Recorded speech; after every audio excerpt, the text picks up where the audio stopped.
animadivirāvrita mayukaihi rahamityeva vibhavaye bhavani. And the translation for this verse is, I meditate on the great Empress. She is red in color and her eyes are full of compassion. She holds the noose, the gourd, the bow, and the flowery arrow in her hands. She is surrounded on all sides by powers such as anima for rays, and she is the self within. And Devi Parashakti is the ultimate pure feminine consciousness. Parashakti is the cosmic mother. It is her cosmic womb from which billions and billions of universes come out and go in, and the source where the Big Bang and black holes go on and on. Parashakti is the source Shakti, the source energy, and the source power, from which all of us came, in which all of us are in even now, and in which all of us are going to merge. And out of her extreme love and compassion, Devi Parashakti herself is manifesting through the embodied form as the Nija avatar of the Supreme Point of Hinduism, Jagat Guru Mahasannidhanam, His Divine Holiness, Bhagavan Sri Nithyananda Paramashivam, and gracing us, answering all of our questions, attending to our prayers, giving boons, healing us, revealing our past, present, and future, delivering profound spiritual truths, and ultimately giving us the experience of Paramashivoham itself.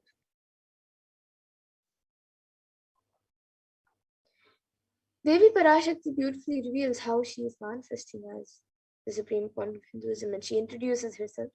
She says, raising as Omkara, expressing as Vedas and Agmas, blossomed as Srimkara, filled as Parashodasi, living in 40 triangles, the Kailasha Swami who is in Kailasha, Sri Parachintamani, Parashodasi, sitting as part of Paramashiva, Parameshwari, who rules the world, Paramashakti, Manonmani, Meenakshi.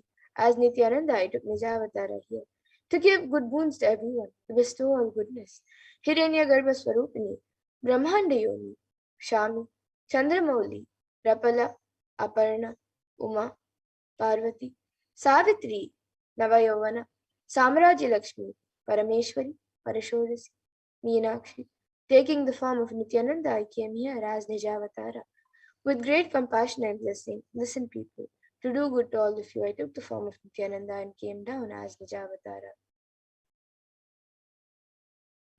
And Devi Parashakti continues to say, raising in Omkara, blossoming as Shiva, Shiva manifesting as source of existence, powers of existence, expression of existence, from the oneness of Om, blossoming into two as Prakriti and Purusha, blossoming as three Shaktis, Icha, Kriya, and Jnana, growing as 4 Vedas, expanding as 5 Panchabhutas, beyond 6 chakras, filled as Gotras of 7 Rishis, expanding as 8 directions, existing as 9 Grahas, blossoming as 10 Indriyas, being as 11 Rudras, creating all the worlds, bringing life to tell and make truth blossom and to do good. Parashodasi, Meenakshi, in the form of Nithyananda, I came to bless every one of you. So now let's see how we can receive Devi Parashakti. So literally you are seeing Paramashiva and Parashakti at that moment. She is there on your screen, so you can receive her in a very traditional way. You can keep 2 wheat leaves, 1 banana, 1 beetlet, and a coin in front of the screen as you watch Devi Parashakti. And those of you who might be wondering what a coin is considered as. A coin in the Hindu tradition is actually considered the traditional dakshina. And it can be the lowest value. In India, it can be just 1 paise, and in the US, it can even be just a cent. Swamiji says, I'm not trying to monetize. Keep even 1 cent is okay. So for 100 days, if you have darshan, it will add up to $1. In India, even 1 paise is okay. And you can offer that to Devi Parashakti. And once the darshan is over, you can do namaskar and eat the banana, the beetle leaf, and the prasadam immediately. And the coins that you collect, you can send it to the Los Angeles temple for the further procedures. And this beetle leaf and beetlenet may actually look too small, but in a few days, you will see how much it adds to your sentiment that really Devi Parashakti is there. You will not take the Devi darshans for granted. Rituals will break your monotonous unconscious mentality and lifestyle and remind you and raise you to the powerful cognition. It will break your unconscious behavior.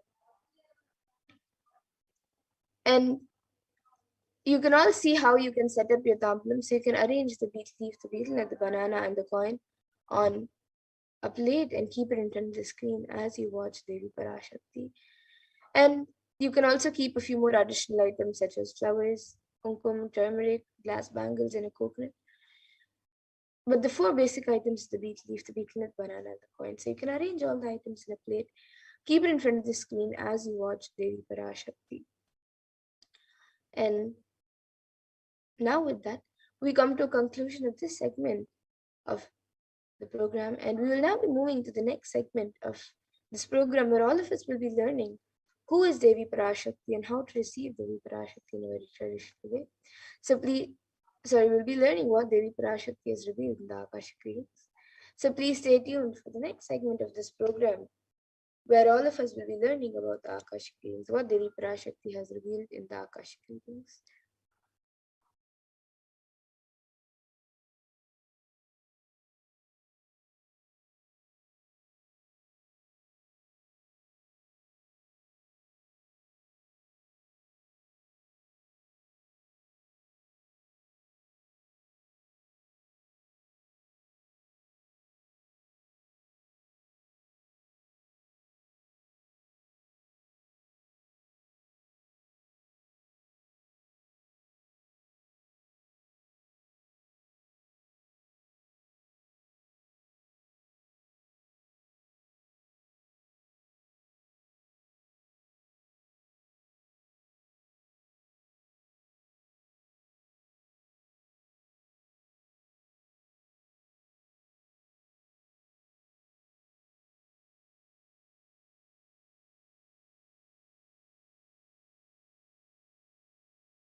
Paramashivoham. Om Nithyananda Paramashivoham. Om Nithyananda Paramashivoham. Om Nithyananda Paramashivoham. Om Nithyananda Paramashivoham. Most easiest, most powerful, most inspiring way to connect with life as the form of mother. Navaratri is the time to connect with cosmos as mother. Celebrate cosmic mother. These 9 days we worship mother, worshipping divine feminine. யாதுமாகி நின்றாய் காளி ஓம் காளி ஓம் சக்தி ஓம் காளி ஓம் சக்தி ஓம் சக்தி ஓம் சக்தி ஓம் சக்தி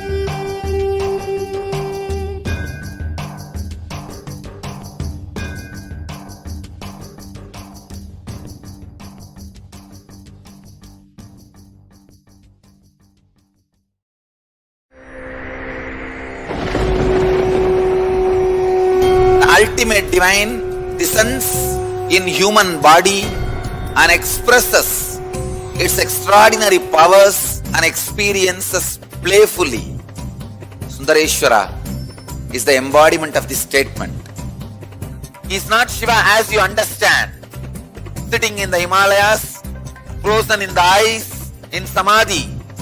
Sundareshwara is an artist with tremendous heart, ready to listen to human sufferings, ready to bend for human emotions. The one and only thing you need to obtain His grace is simple feeling connection. That's all. He bends for anybody, to any level. Even the word compassion is too small. He is still available.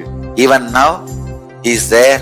He assumes human body and relates with you, answers you, responds to you, raises you.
I don't know, I was lost.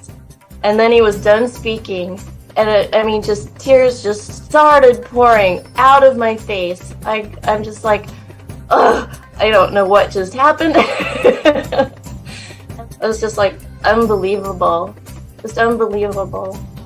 I was just, I'm shaking now just remembering it. I don't know what shifts inside you. It's just, I literally felt the strong initiation happening at that time when Swamiji blessed. I don't know, it just puts you in some different world altogether, and suddenly everything seems possible. Everything seems, like that impossibilities in that 1 second, fraction of a second, that impossibility drops from you. And you just, everything seems possible, that you get into that space of possibility. And I think, that is the greatest, dropping the impossibilities is really and something changes in you, something shifts in you. You can physically feel the change, and the energy that is generated is phenomenal.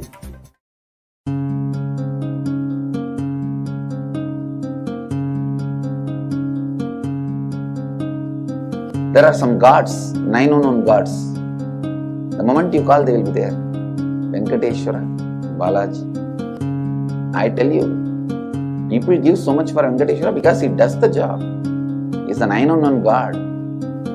There's a village folk story where Venkateshwara borrows from Kubera for his marriage and he is still paying the debt.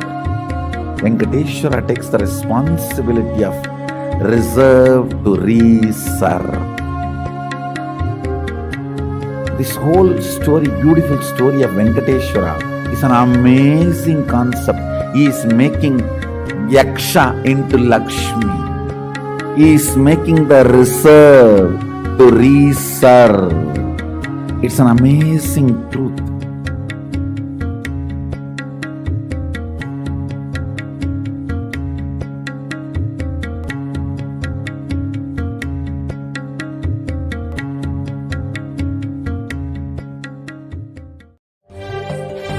காளியின் ஆட்டத்தை ஆனந்தத்தை ஆனந்தத்தொடு ஆடிய ஆட்டத்தை கண்டோர் உயிருக்குளெல்லாம் இறங்கி குண்டலினி உயிர்ப்பிக்கச் செய்து மாய மனத்தின் இருளை அகற்றி மாயம் அழித்து மங்களம் தந்து குரு பக்தியும் சிவ பக்தியும் பரமசிவ பக்தியும் பரமசிவ சக்தியும் அளிக்கின்றேன். மனமாயை விடுத்து குரு பதத்தை பற்றுங்கள். நித்யானந்தமாய் நிஜாவதாரமாய் வந்துதித்த என்னை பற்றி வாழ்வில் எல்லா நலமும் பெற்றிடுங்கள். ஓம் ஓம் ஓம். யாதுமாகி நின்றாய் காளி, ஓம் காளி ஓம் சக்தி, ஓம் காளி ஓம் சக்தி, ஓம் சக்தி ஓம் சக்தி ஓம் சக்தி. ஓம் ஓம் ஓம் ஓம்.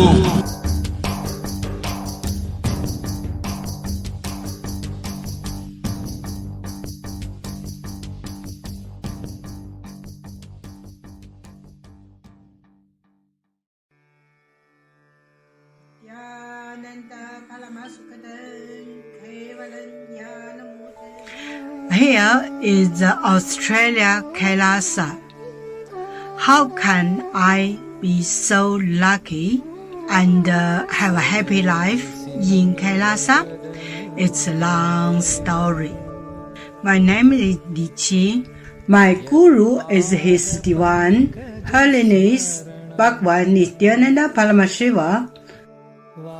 Since I was very little, I already wonder what life for.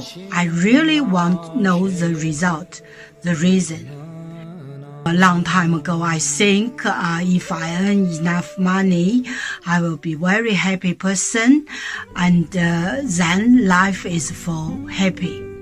I tried to earn money, and then I'm really rich, but money didn't give me happy. Then I tried to get the happy life in romantic love. Then the really romantic love take me to lots of places. Too many stories during this time. But I still don't feel I get the result, get the life reason. Then I start study from book, from video, from religion in many different ways. And when I study Buddha, that time I really appreciate Buddha give so much intelligence to me. about life, but I don't think study is enough for me. I want to be Buddha, but I don't know how. Who can let me get there? One day I found the video in YouTube, introduced Swamiji in that video. I suddenly, my eyes open wide. I get it. He must be my guru. I can get there. He can let me get what I want to know, and he can take me home, real home. This kind of feeling, then I start study from Nithyananda Sangha. One day, Swamiji Satsang said he need people devote land, home, money to build up Kailasa. Then I discussed with my husband, decide to give the whole farm to Nithyananda. That time, because both of us believe help Swamiji means help whole world. It's a big decision, but we just discussed so short time already. Done, decide. I really appreciate my husband love me so much and believe me, trust Swamiji so much. Soon here will be big temple, Gurukul, Goshena, and library. Introduce this my story to you, just me. Don't give up any chance to be fountain of Kailasa. It's the best thing you can do in your life.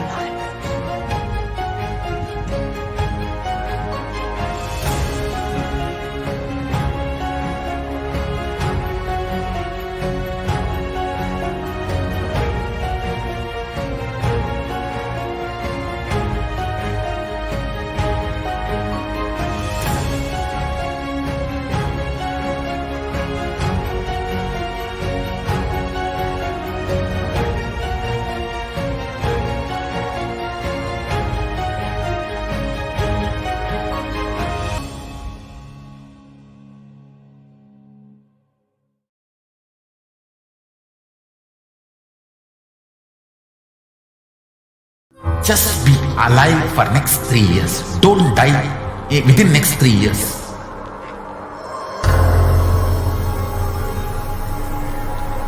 Just don't die within next 3 years. Be alive. Somehow be alive. I'm working sincerely. I will reach you somehow. Somehow I will reach you. It's my commitment to humanity.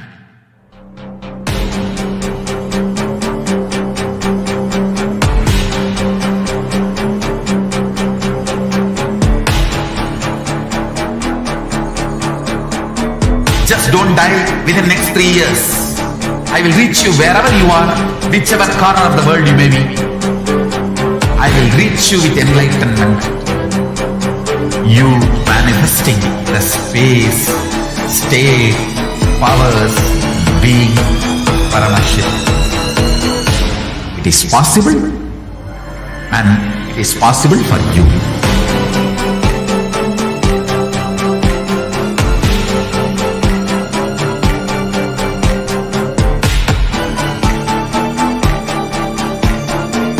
Paramashivoham will reach you with enlightenment science. I know he is going to do the job. Just be alive for next 3 years. Nothing else.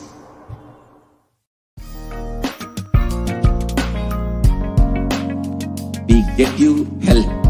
We get you ability to build beautiful relationships in your life. We get you direct spiritual support, and we make sure you become wealthy.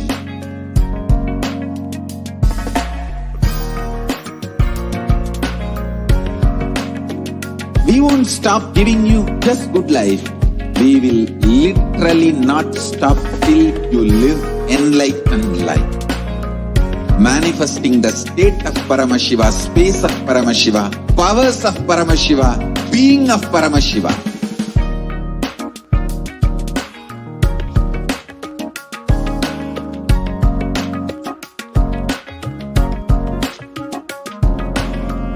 Whole world should become e-Kailashians. I want the whole world to know Hindus have something great to contribute to the world.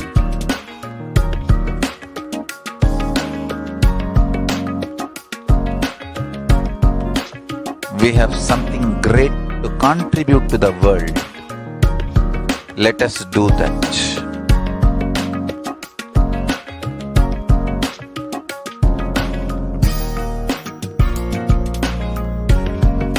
E-Kailasa is proper customized spiritual service helping you to identify your root patterns of suffering. We have perfected the science of helping every individual from every cultural, religious, nationality background.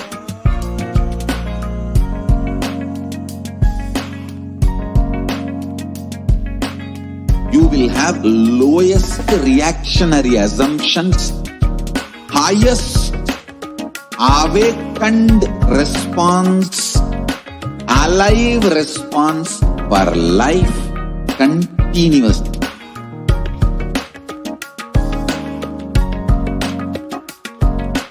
E-Kailasa is Yes. So now we will be getting into the next segment where all of us will be learning about what Devi Parashakti has revealed on the sacred secret of the Hindu birth. So let us first watch Devi Parashakti's revelation on 31st of May 2021.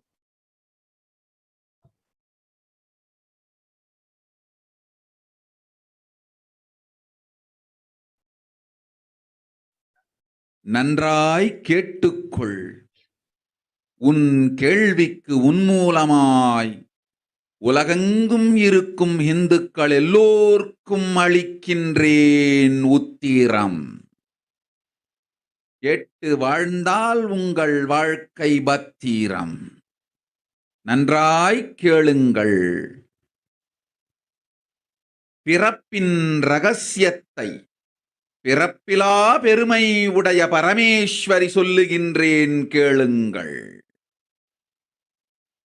அண்டஜம், யோனிஜம், ஜலஜம், பீஜம் எனும் 4 விதமான பிறவிகளில் 84,000 யோனிகளில் பிறக்கும் பிறப்புகளிலேயே பெருமை வாய்ந்ததும் உத்தமமானதும் மனித பிறவி. அந்த மனித பிறவியிலும்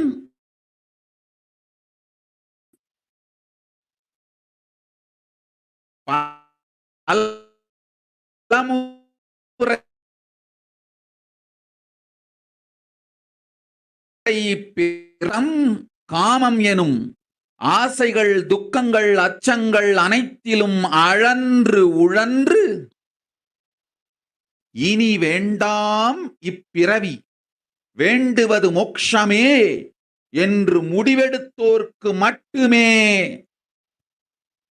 ஹிந்து மத யோனிஜம், ஹிந்து பெற்றோர்க்கு பிறந்திடும் சனாதன ஹிந்து தர்ம யோனிஜம். மனித பிறவி உத்தமம், சனாதன ஹிந்து தர்ம மனித பிறவி உத்தமோத்தமம். இந்த உத்தமோத்தம பிறவி எடுத்த எல்லோருக்கும் ஜீவன் முக்த விஞ்ஞானத்தையும் சனாதன தர்மத்தையும் காக்கின்ற கடமையும் உண்டு. அதனால் வருகின்ற நன்மையெல்லாம் அனுபவிக்கும் உரிமையும் உண்டு. இந்த கடமையை செய்வோம் என்று சத்தியம் செய்ததனால்தான் அந்த உரிமை அளிக்கப்பட்டது. பூமிக்கு வந்தபின் மனம் மயங்கி மதிமயங்கி சனாதன தர்மம் காக்க மறந்ததனால் மாயை அவர்கள் உயிரை பறிக்கின்றாள். நன்றாய் புரிந்து கொள்ளுங்கள்.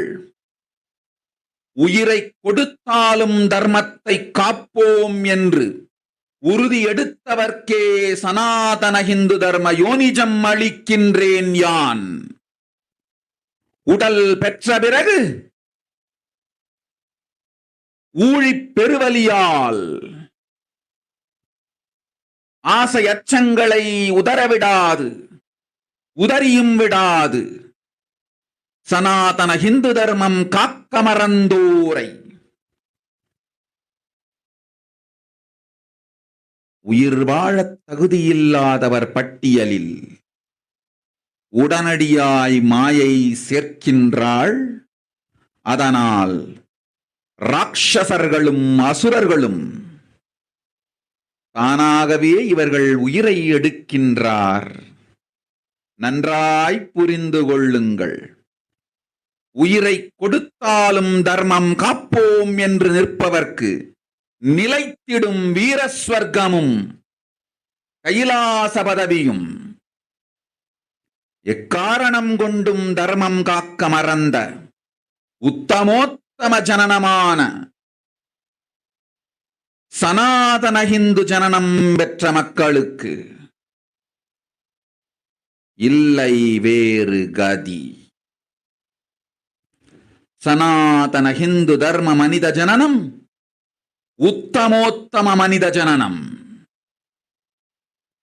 உங்கள் உரிமை உலகில் அதிகம், உங்களுக்கு கடமையும் உலகில் பெரிது. தர்மம் காத்தாலே கடமை, தர்மம் காக்காதார்க்கு உயிர் வாழும் உரிமை இல்லை.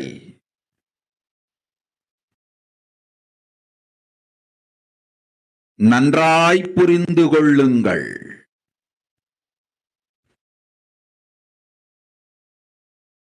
உத்தமோத்தம பிறவியான சனாதன இந்து தர்ம பிறவி எடுத்த எல்லோரும் புரிந்து கொள்ளுங்கள். உங்கள் வாழ்வின் முதற்கடமை தர்மம் காத்தல். தர்மம் காக்க தர்மம் உங்களை காக்கும். சனாதன இந்து தர்மம் காக்க மறந்திட்டால் வாழும் உரிமையை நீங்கள் இழந்து விடுகின்றீர்கள். அதற்கு மேல் வாழ்ந்தென்ன அழிந்தென்ன? பூமிக்கு பாரம் குறையட்டும் என்று அசுரர்களும் ராட்சதர்களும் உங்களை உண்டு தீர்க்கின்றார்கள். அதையும் மாயை கண்டு சும்மாவிருப்பாள். பிரபஞ்ச ரகசியத்தை, பிறவியின் ரகசியத்தை உலகிற்கெல்லாம் உத்தரமாய்ச் சொல்லிவிட்டேன். புரிந்து வாழ்வில் நடந்து உயிரை பத்திரமாய் பார்த்துக் கொள்ளுங்கள். அன்னை சொல்லும் அருள் சத்தியம் இது. ஓம் ஓம் ஓம்.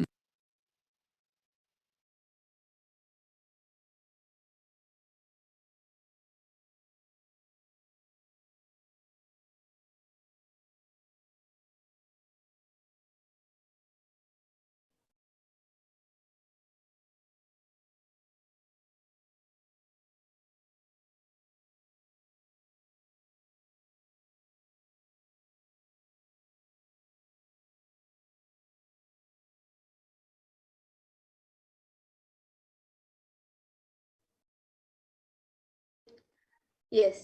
So that was what Devi Parashakti revealed on the sacred secrets of the Hindu birth on the 31st of May 2021. So let us listen to Devi's words mapped into English and let's look at the translation of what Devi revealed. She said, listen, Andajam, Yonijam, Jalajam, Bijam, like this in 4 types of births in 84. And yes, it continues saying that even that human birth, being born and toiled many times, after getting burnt and toiled in politics and finance and luxuries and dharma, artha, and kama.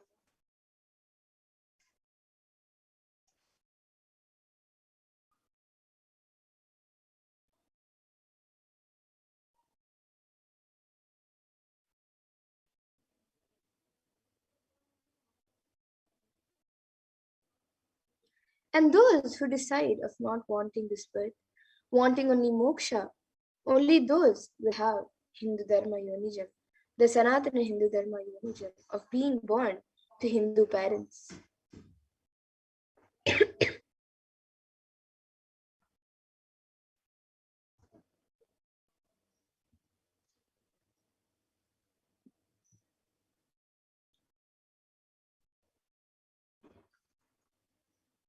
Human birth is Uttamam, the best. Sanatan Hindu Dharma, human birth, is Uttamottamam, best of best.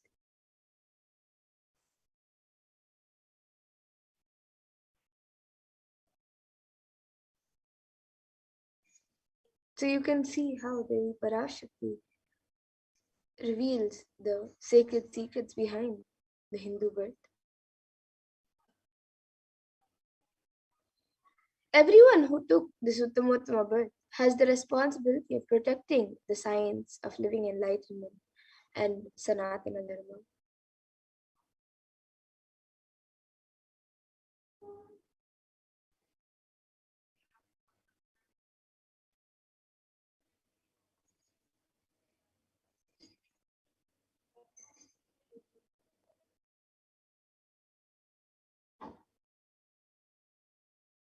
And also, they have the right of experiencing its benefits. This right was given to them because of their commitment given by them to do this responsibility.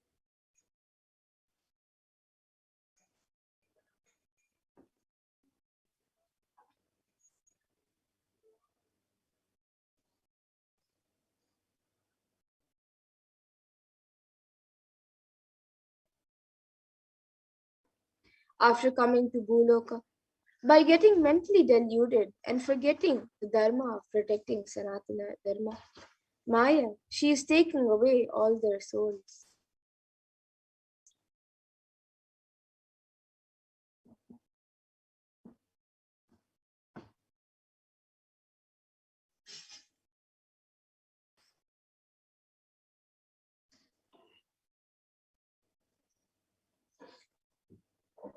Understand carefully. I am giving the Sanatana Hindu Dharma Yonijam only for those who will who gave the commitment of protecting Sanatana Dharma even by giving.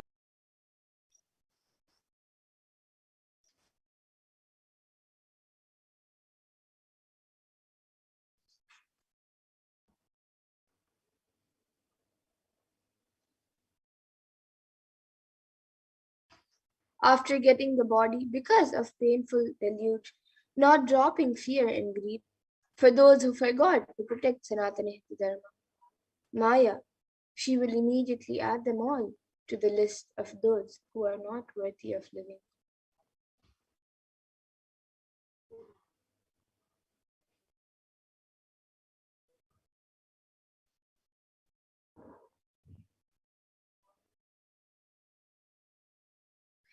Therefore, Rakshasas and Asuras are automatically taking away their life.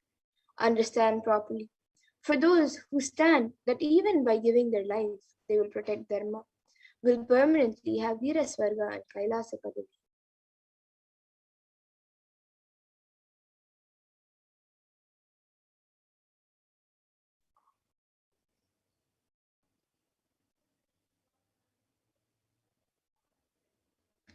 For any reason, people who forgot to protect Dharma, having the Uttamottama birth of Sanatana Hindu Dharma birth, there is no other way for them.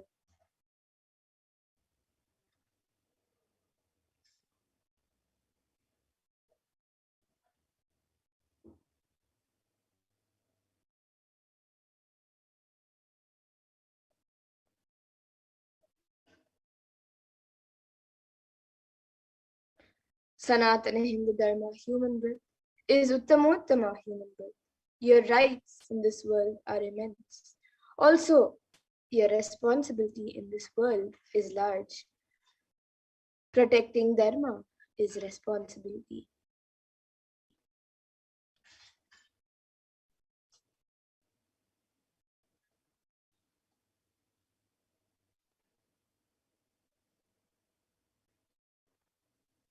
Those who do not protect Dharma, they will not have the right to live, understand properly. All those who took the Uttamottama birth, which is Sanatana Hindu Dharma birth, all of you understand.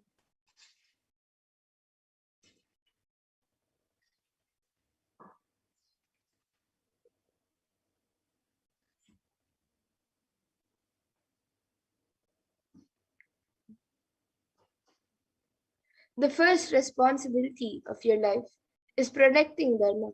If you protect Dharma, Dharma will protect you. If you forget to protect Sanatana Hindu Dharma, you lose the right of living.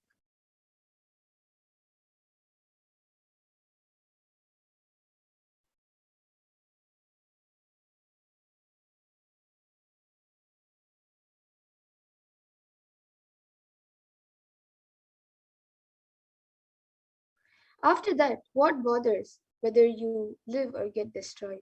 Asuras and Rakshasas will eat you so that the burden on earth is reduced. Seeing that Maya, she will keep. So now let us look at the responsibilities of Hindus. We all just saw the English translation of what they revealed on the sacred responsibility of Hindus for a Hindu nation.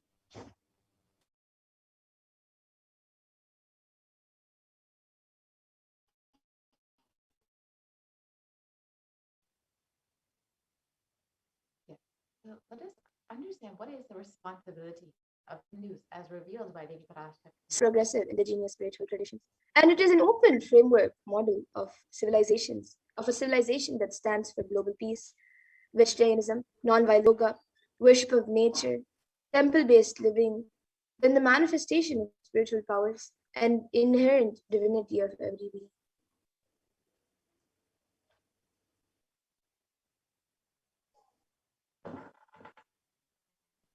And the Hindu nations were ecosystems where more and more enlightened beings could produce, so that enlightened civilization could be kept alive and its great gifts shared with the world.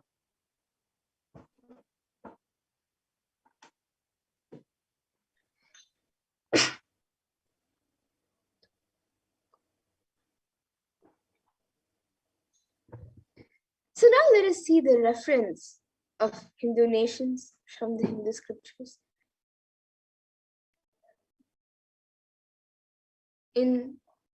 Let us see the scriptures which speak about the Hindu nation and the grandeur of the Hindu nation.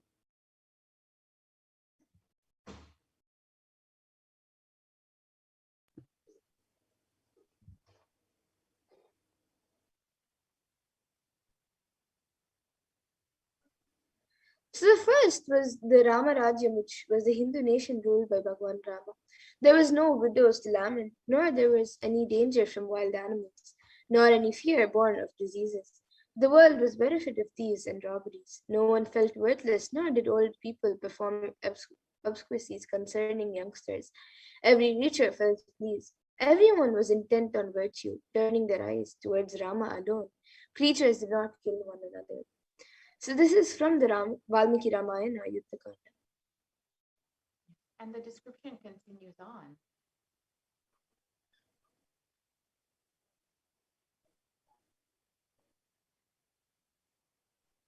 People survived for thousands of years with thousands of their progeny, all free of illness and grief.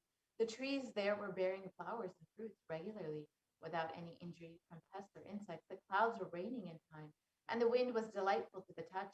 Every caste performed their duties, satisfied with their own work and bereft of any greed. People were intent on virtue and lived without telling lies. All the people were endowed with excellent characteristics. All were engaged in virtue. You can see how much the kingdom ruled by Bhagwan Rama prospered and how the people were living with so much of happiness. And his Hastinapur kingdom, ruled by Yudhishthira, was described in the Srimad Mahabharata. They was granted rains to fulfill all wants. No, the world became free of all diseases. There was no hunger or thirst anywhere. There was no mental suffering. Those without livelihood were given livelihood. There was abundance all around. There was no worldly worries left for anyone. And there was no cause for fear either. In fact, the happiness in was greater than in the heaven. And the Hindu nation had so much to contribute to the world in every field, whether it's enlightenment, health, medicine, art, science, technology, aviation, dance and music, clothes and jewelry, even all the social and judicial, legal systems and political systems. So it had a lot to contribute towards the world for the entire humanity. So now that I see how Hindus were destroyed, how was the Hindu nations destroyed?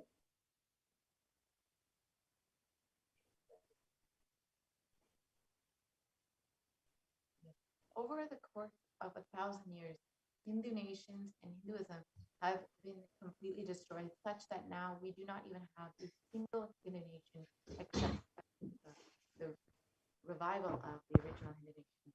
And the destruction of the Hindu civilization involved three phases, being the Islamic invasion in 800 and 1700 AD.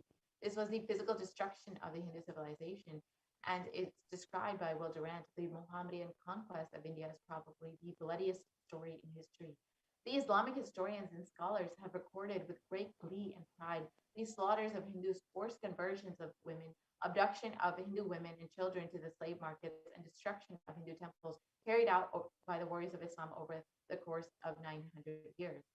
And the description of the Islamic law prescribed for Hindus conveyed by Khilji describes that the Prophet hath ordained that if the Hindus do not accept Islam, they should be imprisoned, tortured, and finally put to death, and their property confiscated.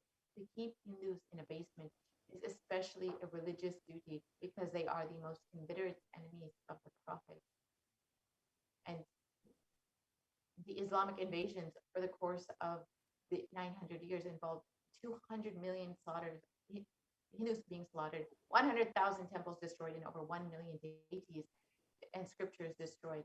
And it described the conquering armies burnt villages, devastated the land, plundered people's wealth, took Brahmins and children and women of all classes captive, flagged with thongs of hide, raw hide, carried a moving prison with them, and converted them to the prisoners into obscure Turks. The second phase of the destruction of the Hindu civilization was the British occupation between 1700 and 1947, and this was the economic and psychological destruction of the Hindu civilization. Will Durant again describes, I have seen a great people starving to death before my eyes. I am convinced that this exhaustion and starvation are due not, as their beneficiaries claim, to overpopulation and superstition, but to the most sordid and criminal exploitation of one nation by another in all recorded history. This was here you can see one of the photos from the forced famine. And the British occupation, the British Empire used all possible means to destroy the Hindu civil and cultural institutions in order to delegitimize and demoralize the indigenous people of India so that they would become slaves in their own homes. This included discriminatory laws to instill feelings of inferiority, to starve natives into submission, annexing native kingdoms to undermine the native rule, mistranslating Hindu scriptures to instill feelings of inferiority. And during the British occupation, $45 trillion was looted from India over the course of 200 years, and over 45 million Hindus were put to death due to artificial famines and imposed poverty, and over 680 native kingdoms were usurped by the British Raj. Shashi Tharoor of the Indian Parliament describes the British came to one of the richest country and reduced it to a poster child for third world poverty. The next phase was the secularization of India, which was after independence in 1947 till current day. This has been ruled by brown faces, British attitudes and policies towards Hindus. And Nehru, the first prime minister of India, has described what a disgusting, savage people we are. Politics, progress, socialism, communism, science, where are they before this black religious savagery? India can never be a Hindu Raj. And the first law minister and principal architect of the Indian Constitution, B.R. Ambedkar, has described that if Hindu Raj does become a fact, it will no doubt be the greatest calamity for this country. No matter what the Hindus say, Hinduism is a menace and liberty, equality, and fraternity. It is incompatible with democracy. Hindu Raj must be prevented at any cost. These were two of the first leaders of the so-called secular India. And the modern Indian legal system, academia, and media all systematically undermine, suppress, and delegitimize the Hindu institutions and culture by various methods. This includes India's constitution establishing government control over Hindu temples and other institutions, while other religions are free from this interference. The constitution discriminating against Hindus by giving special rights and benefits to non-Hindus, and Hindu kingdoms and self-governance being abolished. The anti-superstition law, which was enacted to criminalize Hindu practices. And during the secularization of India, it has been ruled by media narratives used to stereotype and demoralize Hindus. And Bollywood and other mainstream media outlets consistently portray Hindu gods and gurus as cartoonish, dishonest, corrupt sex fiends in a manner similar to the British imperial propaganda. Media narratives are used to shape the human and further political agenda, which was unfortunately against Hindus and Hinduism. This agenda was to discriminate and to make Hindus feel inferior. And Yes, so now let us see the revival of the Hindu nation. So during the times of Mahabharata, we Hindus had 56 deshas, countries, 200 states, 1,700 samsthanas, provinces, and 10,000 sampradayas, traditions. And in all 56, we Hindus are persecuted. Now we have lost one to fall was Nepal. And this is narrated by the Supreme Court of Hinduism. And he continues to say, I am the collective voice of all the persecuted Hindus. I will revive and rebuild a Hindu nation built on the Vedagamic principles as a refuge for all practicing and aspiring Hindus, a safe haven for all the persecuted Hindus. This is the vision of the Hindu civilization. And this revival of Kailasa, the Hindu nation, is for reviving this whole life of enlightened civilization and all the great things it has to offer to the world, bringing legitimacy to all the offerings Sanatana Hindu Dharma and sharing it with the whole world is the purpose of this Kailasa, the Hindu nation. And Kailasa is the revival of the cosmic constitution. Kailasa is the model nation of how enlightened civilization should be living and administered. Whether it's politics, judiciary, education, economy, everything will be revived as Paramashiva revealed in the Vedas and Agamas and in the Sanatana Hindu Dharma's scriptures. So that is the administration of Kailasa.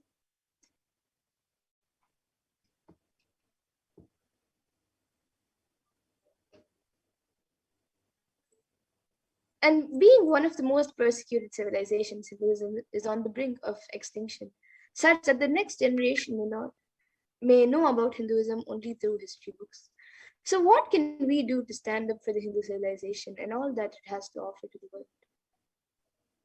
And as Devi Parashakti has revealed, it is our responsibility to protect Sanatana Hindu Dharma. This is the reason we were given the Uttamotama birth of Hindu birth. And today, Hinduism is unfortunately a political orphan. The preservation and restoration of Hinduism's spiritual and cultural heritage is impossible without a national identity. So what can we do to save Hinduism?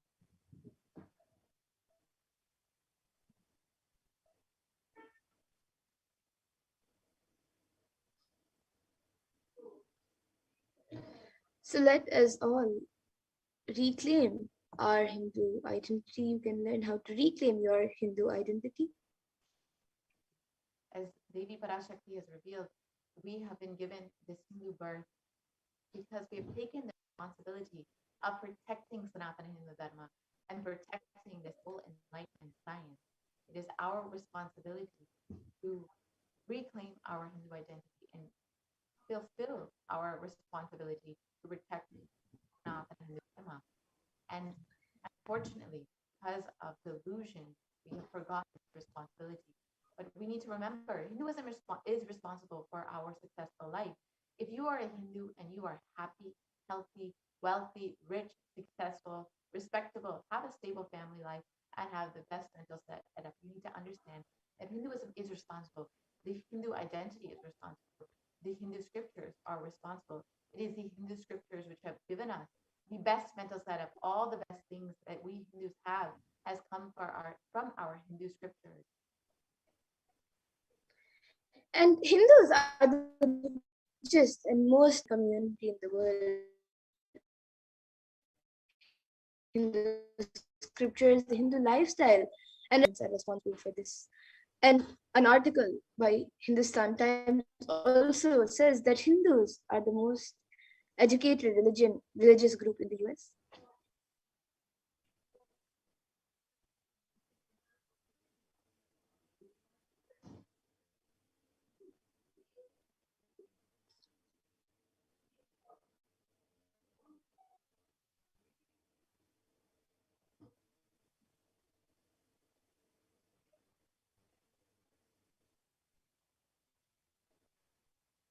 So let us now reclaim our Hindu identity. It is not just the anti-Hindu elements being responsible Hindus being inactive, which is responsible for this whole destruction of Hinduism. So let us now take the responsibility and reclaim our Hindu identity. It is, as Devi Parashakti revealed, it is our responsibility as born Hindus, as practicing Hindus, to protect Sanatana Hindu Dharma and protect all the great gifts that Sanatana Hindu Dharma has to offer to the world, this enlightenment science, which has been kept alive because of Sanatana Hindu Dharma. And it is the responsibility of Hindus to revive this enlightenment civilization again and again and give all the gifts of the enlightened civilization to humanity. And the revival of the enlightened civilization, the Kailasa, the Hindu nation, is the survival need for humanity. So it is all the collective responsibility of Hindus to revive the Hindu nation. To revive and protect Sanatana Hindu Dharma and share all that it has to offer the world, to give the enlightenment science to the world again and again. This is an invitation to all the Hindus out there, those who are born Hindus, practicing Hinduism, those who are sympathetic towards Hinduism, those who are curious towards Hinduism, those who want to explore and enjoy Hinduism. Please come and become a part of this revival of Kailasa, the ancient enlightened Hindu civilizational nation. You can join as a e-citizen of Kailasa by visiting kailasa.org, and you can become an e-Kailashian and avail all the benefits that Hinduism has and has shared with the world. You too can enjoy everything that Hinduism has and share it with the world. So now let us listen to the Supreme Pontiff of Hinduism himself explaining why we need Kailasa, why humanity needs the only Hindu.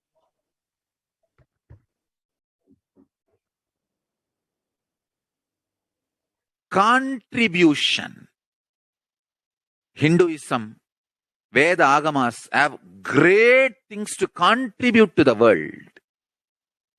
Like the great power manifestation science, the ancient culture and arts, the ancient lifestyle truths, the ancient medical practices and medicinal knowledge, the ancient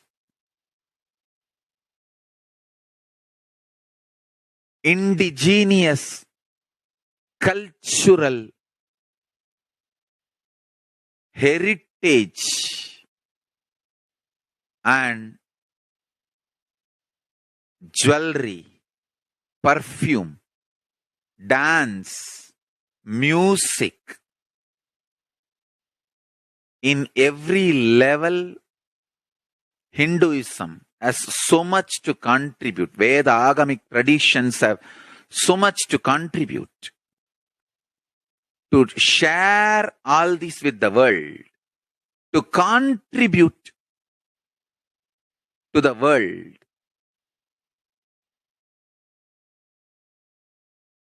Hindus need to tell the world what they are contributing in every level. The brand of Hinduism itself is enriching and empowering and enlightening. Hinduism is all about enlightening the world. Empowering, enlightening, enriching the world. Contributing.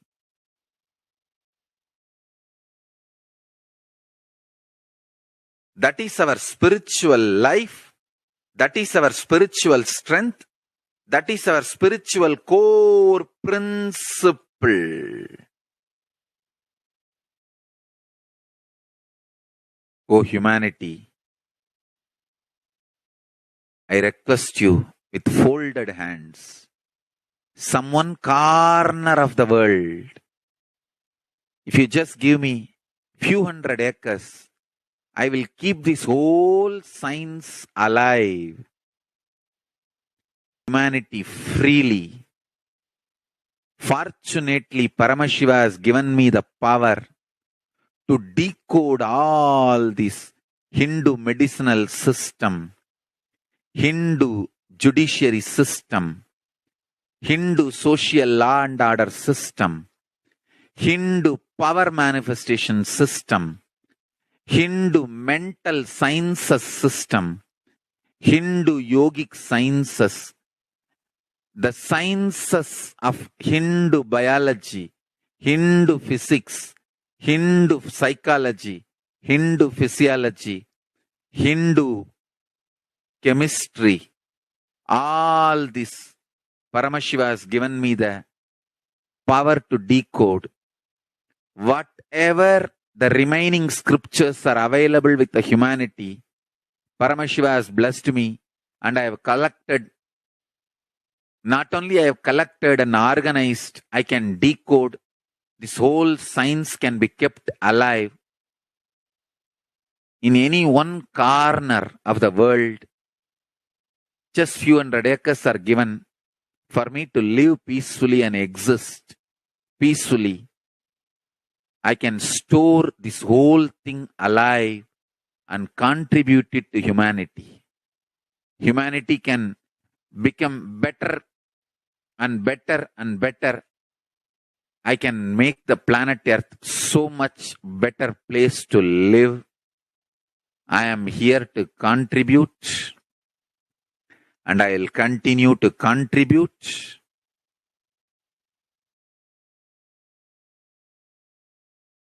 As long as I am allowed to live, I will contribute. I have collected all the remaining available scriptures, maybe 2 crore books. Crore means 20 million, I think, books on Hindu physics, Hindu chemistry, Hindu biology, Hindu physiology, Hindu psychology, Hindu law and order, Hindu social system, the power manifestation sciences of Hinduism, yogic sciences of Hinduism. I have collected, and Paramashiva has given me the blessings and power to decode. I have decoded and continuing to decode them. If the humanity, somebody is kind enough to give me few hundred acres in one corner of the world and let me live peacefully, I can keep all these scriptures there and go on sharing with the world, revealing these whole sciences to the world, and go on contributing. I don't need anything other than 1 cup of curd rice every day. That's all. A cup of curd rice per day over. I can go on be giving this to the world. I can add to the world. I can make the world better place to live. That's all I have to say.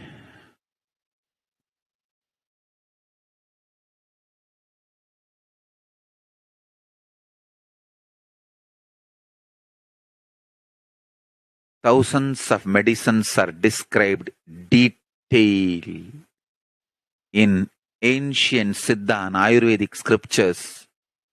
Paramashiva has given me the power to decode them, read them, and properly translate and map them to the modern day human language. And I am ready to work 20 hours a day. I just need few hundred acres where I can sit peacefully and keep this library, run a Gurukul where thousands of people can learn this and share it with the world. Understand?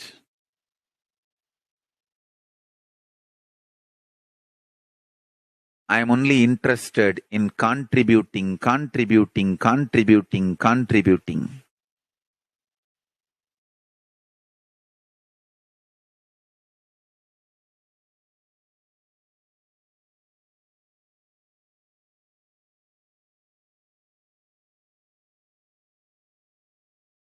If we can decode all this great knowledge, whole world can prosper from this knowledge. Whole world can enjoy from this knowledge.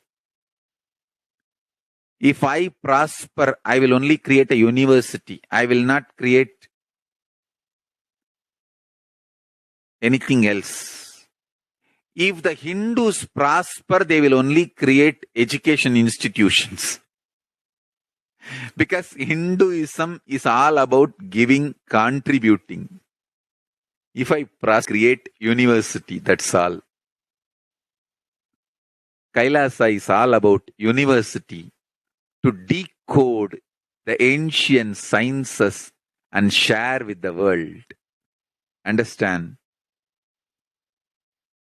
Every day I am sitting and going on decoding, writing notes on my books and writing details on my books. Whether it is making human beings manifest powers, and I have also now started downloading and decoding the science of making animals manifest powers. Whether making people manifest powers or healing,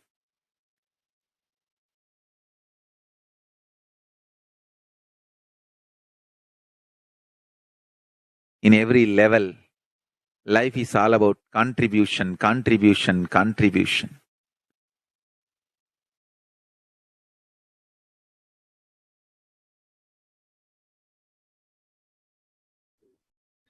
Yes, so that was a video where the Supreme Lord of Hinduism revealed the reason of why Kailasa. So we will now be moving to the next segment of this program where all of us will be learning how you can make your offerings to Devi Parashakti, how you can offer your gratitude to Devi Parashakti.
Nithyananda.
Yes.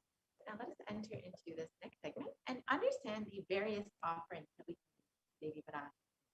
So, as all of us know, Devi has been continuously blessing and guiding us during the time during the pandemic.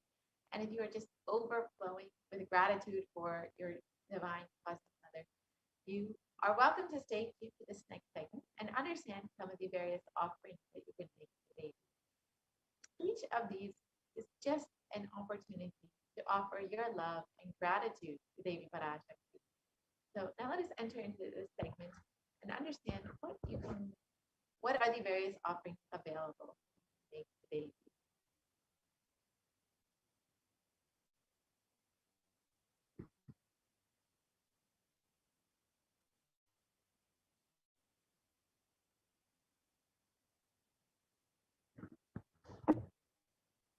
So offerings are a giving of a divine gift of pure love, devotion, and oneness. And it consists of two parts, the giving and the accepting. And only when the divine accepts what one offers, the offering becomes complete. Offerings are not made out of fear nor out of greed, but when in avatar land, the offerings are purely a part of the grand Leela laid out for the only purpose of enlightenment.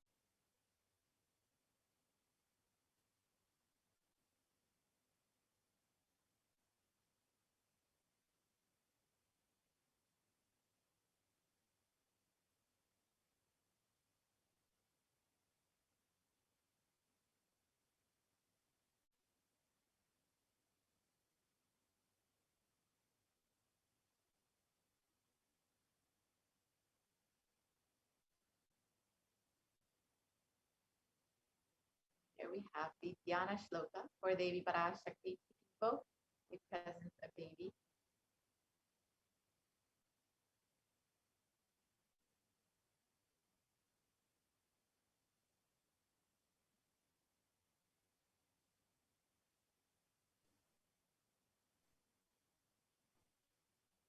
The Dhyana Shloka for Devi Parashakti describes her grace and splendor.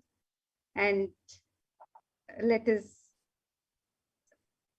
remember Devi Parashakti's form and grace through this Dhyana Shloka as we get ready to receive her darshan, as we get ready to receive her with our sacred offerings. This verse from the Mula Agama, Manonmani Dhyana. Induni bhaveda karavani nayanam syat pankajavara japakshara sarayuktam angahima bhushana vichitra vasanam syat tungamakutojvala manonmani swarupam.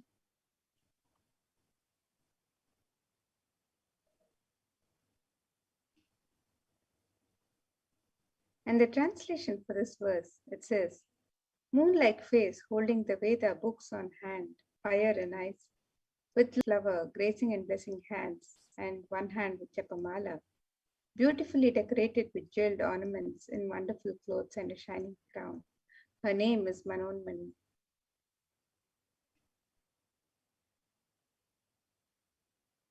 And another verse from Manonmani Dhyana, the Mulagama. It says, Devim Trinetram Shashini Bhavadanam Vedahastam Dadhanam Savye Padmam Varadam Aparecha Bhayam Chakshamalam Divyairabharanair Vibhushita Tanum Brahmadi Vipujitam Devi Meva Manonmanim Pratidinam Kamam.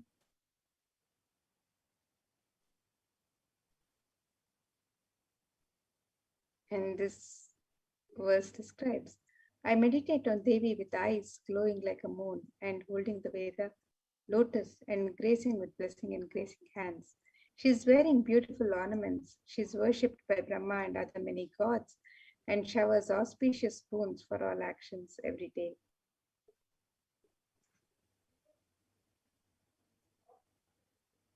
And in the Hindu tradition, the various offerings to the divine is made in the sacred element of gold.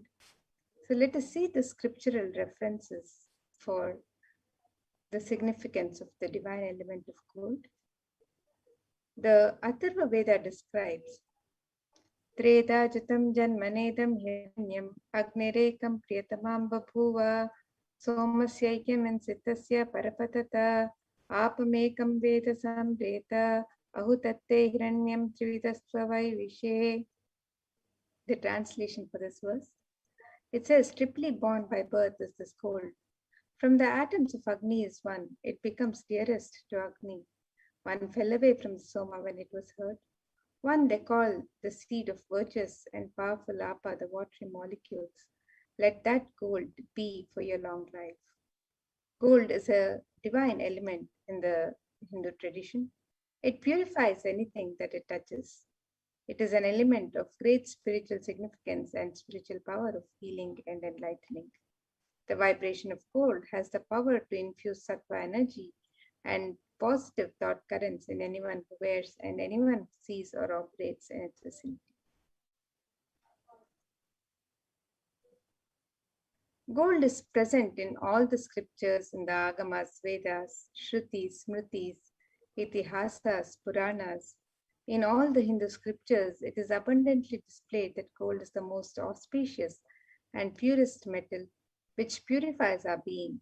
In the Hindu civilization, everything was built in gold, exchanged in gold. Ritual feasts were offered in gold bricks. When one was to be saved from life-threatening illnesses, gold was offered as a ritual fee. Gold was used in abundance and even used for weighing equivalent amount of commodities, including cows. Kingdoms were built with huge doors of gold. The streets would have huge columns and archways made of gold. Even the horses and cows would be dressed in gold. Hindu civilization thrived on the banks of rivers of gold. The Indus River was called Hiranmaya, the river of gold in Rig Veda. The river Saraswati was called Hiranyavartini in Atharva Veda. The gold is a supreme element for offering gifts to the ones you love and revere. Temples are constructed and paved in gold. Deities are made in gold and decked and adorned in gold because it preserves the enlightenment energy for thousands of years and it lasts forever.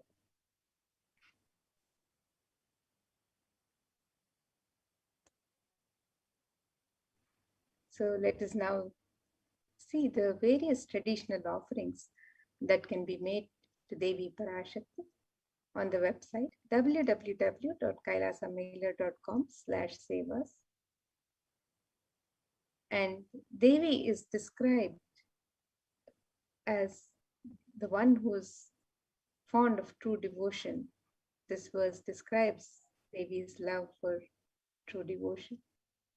It says, Bhakti Priya, Bhakti Kamya, Bhakti Vashya, Bhaya Paha, Shambhavi Sharadaradhya, Sharvani Sharmadaini. The translation for this verse, it says, Devi is fond of true devotion and is realized through true devotion. She can be won over through true devotion and she removes all fear. If there's any fear in the minds of devotees, Devi is sure to remove that fear. It is stated that Devi likes to be worshipped in autumn. Here it is meant the autumn of our lives when thoughts turn more and more inwards. The role of the divine is known and understood clearly, and the need for Devi worship becomes stronger. Shambhavi is the consort of Shambhu, who's Lord Shiva. Sharadaradhya is the one who is worshipped by Devi Sharada herself, Devi Saraswati. Sharvani is the wife of Lord Shiva. Linga Purana describes Lord Shiva as Sharva in his earth form. Sharmadaini is the Devi who bestows happiness on devotees. And you can make your offerings of gratitude, love, and devotion to Devi Parashakti through the offerings of the Hundi, just as you would make the offering in the Hundi in any temple, Kanika, when we will visit the temple to receive the darshan of the divine. So you can make the e-Hundi offerings as you get ready to receive Devi Parashakti's blessings today. And the website is www.kailasamailer.com/sevas. The e-Hundi offerings can be made in multiple currencies and in any amount that you would wish to offer.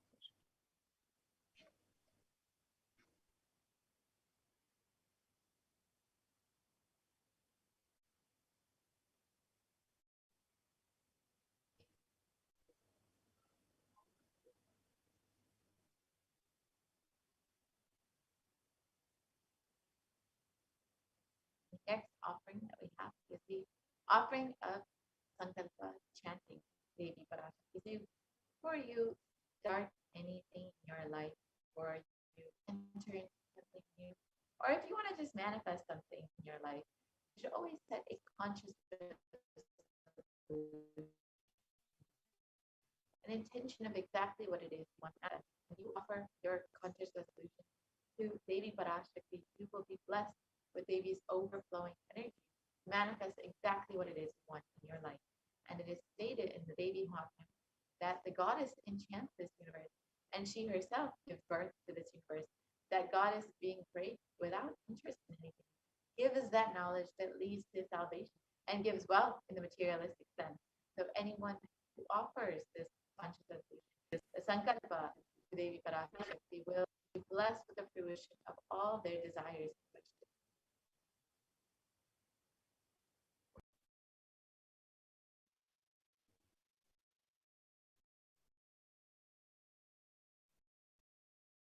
The next offering to Devi Parashakti is the offering of the Sahasranama Swarnakas.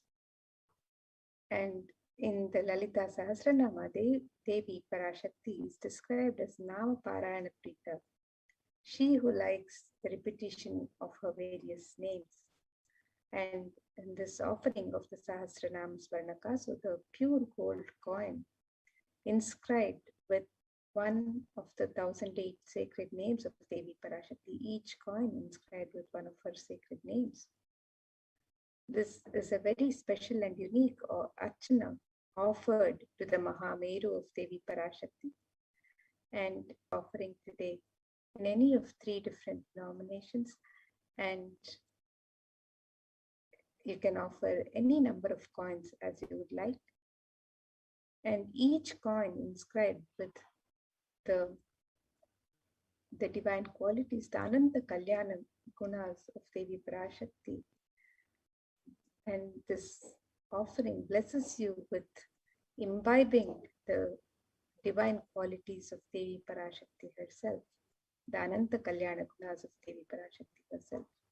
So you can make this offering on the website www.kailasamailer.com/sevas.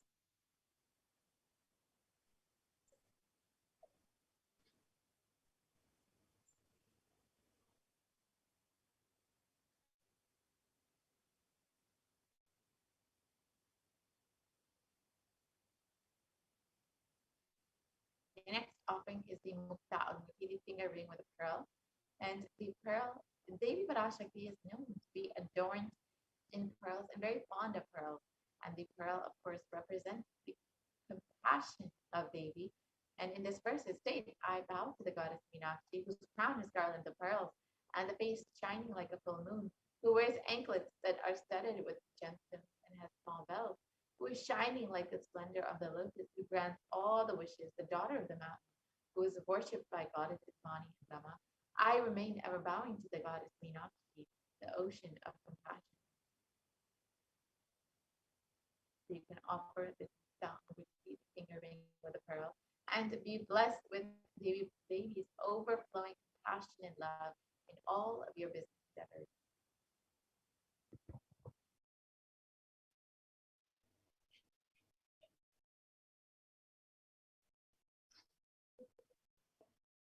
And the next offering to Devi Parashakti is the offering of the Swarna Padma Pushpa, the gold lotus flower. The Kamika Agama verse describes the significance of the gold lotus. This verse says, Ashtavidyeshwaropeta Kumbha Varana Samyutam Sarve Sasutra Vastradhya Hema Pankaja Bhushitaha Sapidannasaccha Kurachascha Pakva Bilva Palaprabha Snapanadhyaya Samsiddha Pramanena Samanvitaha. And the meaning of this verse, it says, all the kalashas should be wound around with suitable thread and covered with a new cloth.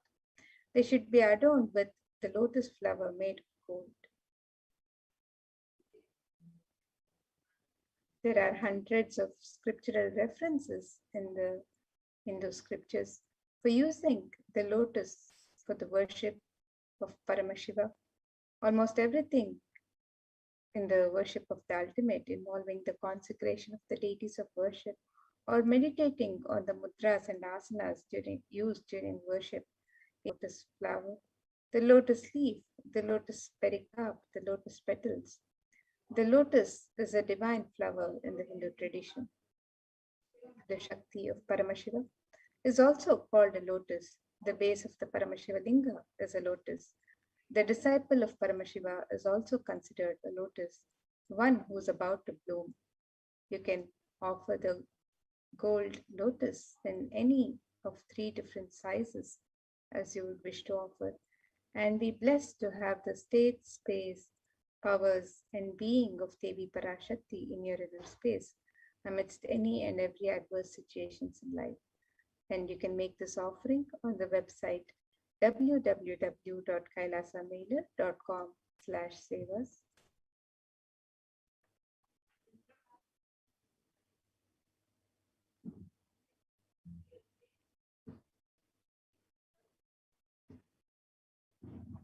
And the next offering to Devi Parashakti is the offering of the Swarna Metti, the gold toe ring. And you can make this offering to Devi Parashakti to adorn her lotus feet, her divine lotus feet. A verse that describes the grace and beauty of Devi's lotus feet. It says, Nakadhiti Sanchanna Namachanna Tamo Guna Padadvaya Prabhajala Parakrita Saroruha. The translation for this verse, it says, "You whose brightness from the toenails destroy the darkness of ignorance from the minds of your devotees who prostrate at your feet. You whose brightness from your feet overpower that of the lotus flower too." And you can make this offering of the Swarnametti, the gold toe ring, to Devi Parashakti to adorn her sacred lotus feet and be in constant gratitude for receiving her blessings in even the most difficult aspects of your life.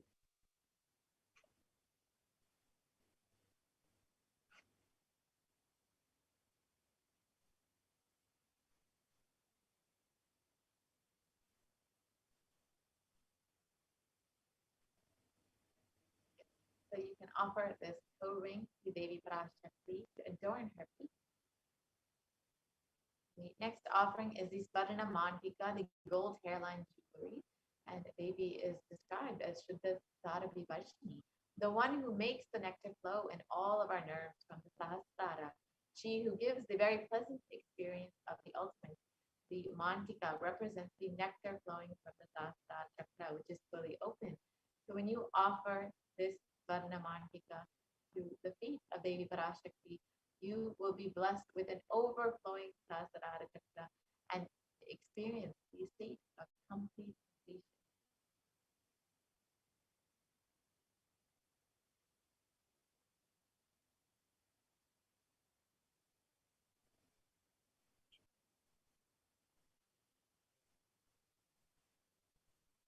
And the next offering to Devi Parashakti is the offering of the Pratyaksha Pada Puja. This is the most traditional and sacred offering from disciple to guru in the Hindu tradition. And in Saundarya Lahari, the 83rd shloka, it describes the feet and the toenails of Devi Parashakti. It states the toenails have been sharpened by constantly being touched by the crowns of celestial beings who prostrate before Devi.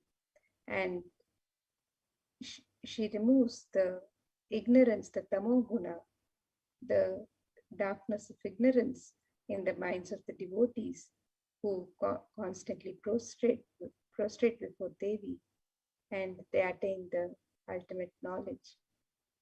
You can offer the Pratyaksha Pada Puja to the divine lotus feet and receive the blessings of all auspiciousness of Devi Parashakti and the Nijavatara through whom Devi Parashakti is manifesting today, the Supreme Pontiff of Hinduism, Jagat Guru Mahasannidhanam, His Divine Holiness, Bhagwan Sri Nithyananda Paramashivam. And you can make this offering of the Pratyaksha Pada Puja on the website www.kailasamailer.com/sevas.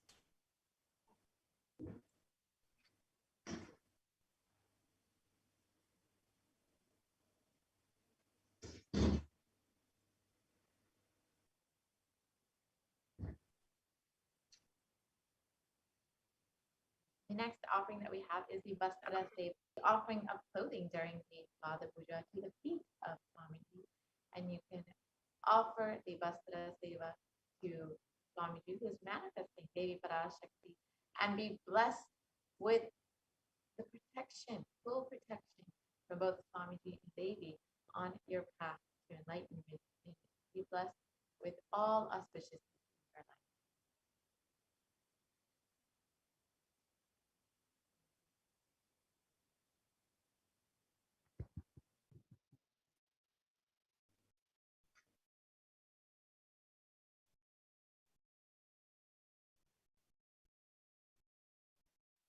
So here is a summary of the various offerings that can be made to Devi Parashakti on the website as you get ready to receive her darshan today. So the traditional offerings of the Ihundi, the Sankalpa chanting, the offering, the conscious resolution, the Devi Sahasranama Kasu, which is the pure gold coin inscribed with one of the 1,008 sacred names of Devi Parashakti. The Mukta Anguti, the gold ring embedded with pearl. The Swarna Padma Pushpa, the gold lotus flower. The Swarna Metti, the gold toe ring to adorn the lotus feet of Devi Parashakti.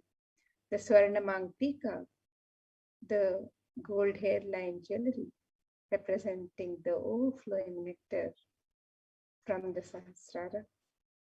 And the offering of the Pratyaksha Pada Puja and the Vastra Seva, the sacred cloth offering. All of these sevas and offerings of gratitude, the traditional offerings of gratitude, love, and devotion can be made to Devi Parashakti as we get ready to receive her darshan today. We can make all of these traditional offerings on the website www.kailasamailer.com/sevas.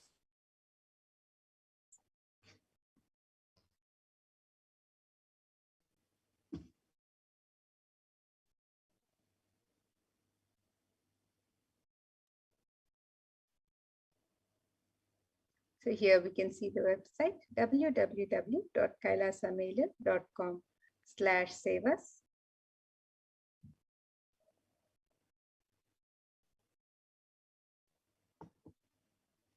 And you can make the offering of the traditional alankaram, the ornaments and the sevas to Devi Parashakti. And you can also make the offerings of the e-hundi on the link on step 2.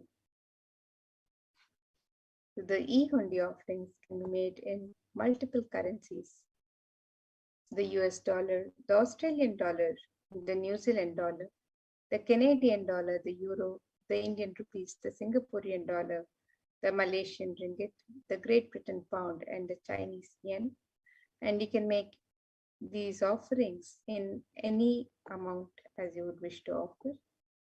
And it is your token of gratitude, your expression of the sacred sentiments that you would like to offer to Devi Parashakti today.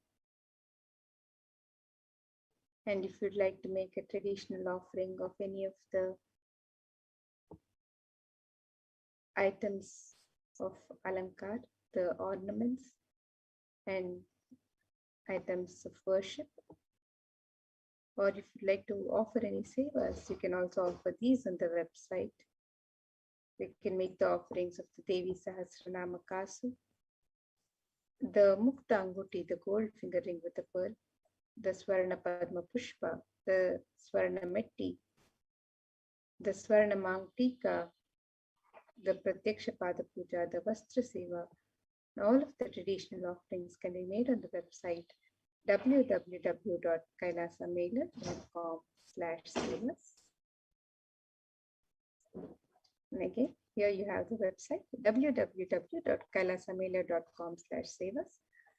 And you can also make an intention to make an offering if you would like to make an intention and receive the blessings of Devi Parashakti.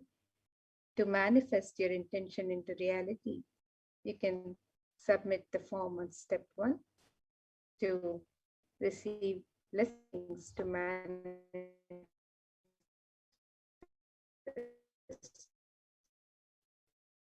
your reality, and form on step 3 with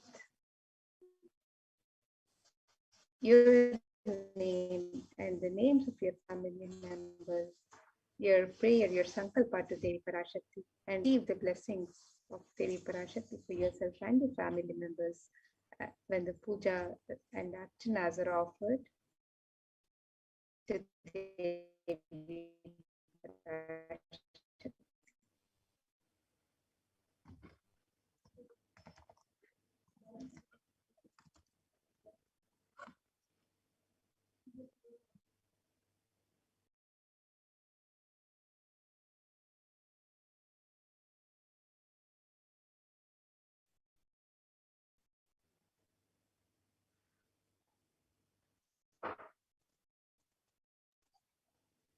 And if you'd like to be an e-Kailashian, post your messages, your sacred sentiments, your prayers to Devi Parashakti, to the Supreme Pontiff of Hinduism. As you receive the live darshan, you can also join as a member on the YouTube channel.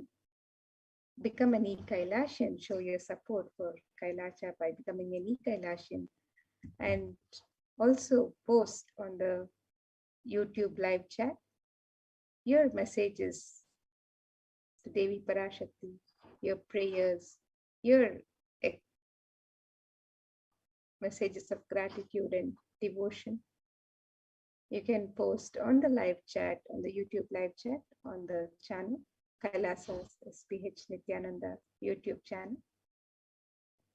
So you can join now as a member to receive the darshan and blessings and show your support for Kailasa. And if you'd like to be notified of all the live events and happenings and notifications of when new videos are uploaded, you can also click on the subscribe button on the channel. So there are many ways that you can be part of this, part of e-Kailasa, and also express your love and devotion to Devi Parashakti. And as you get ready to receive her darshan today, you can also make the traditional offerings. It is the tradition in Hinduism that whenever we receive the darshan of the divine, when we visit the temple, when we go to receive the darshan of the divine, we always make some offering of our sacred sentiments at the feet of the divine. It is said that we can never go empty-handed when we go to the temple to have the darshan of the divine, when we go to visit a guru, when we go to receive the darshan of the guru or the divine. It is the tradition. We do not go empty-handed. We take just a little something.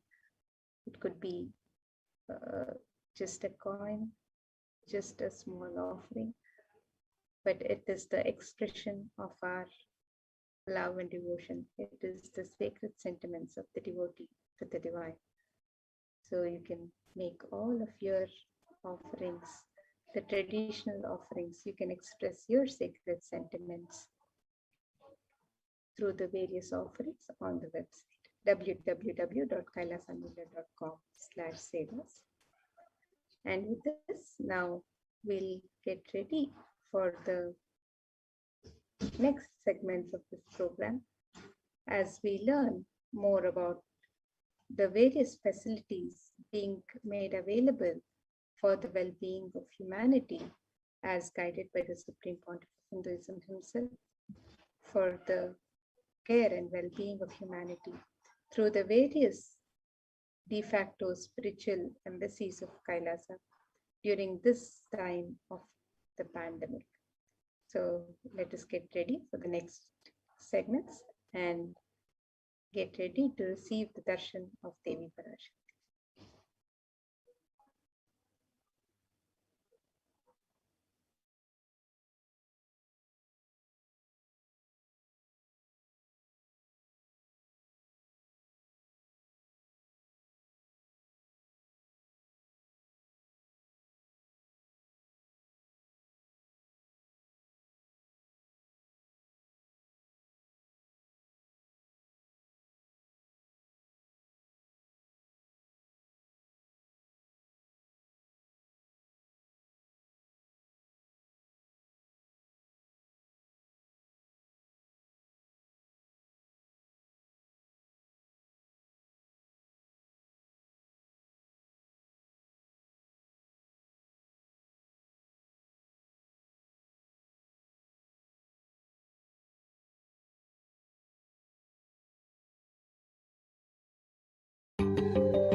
Most easiest, most powerful, most inspiring, most exciting way to connect with life as the form of mother.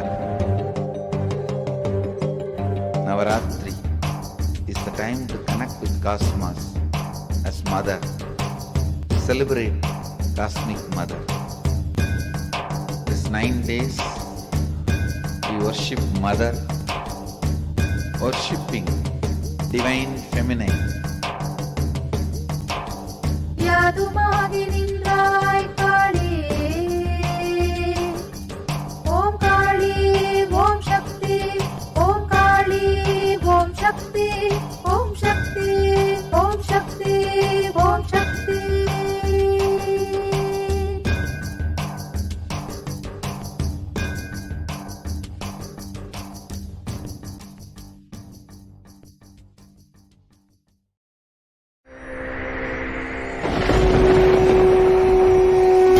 Ultimate divine descends in human body and expresses its extraordinary powers and experiences playfully. Sundareshwara is the embodiment of this statement. He is not Shiva as you understand, sitting in the Himalayas, frozen in the ice, in Samadhi.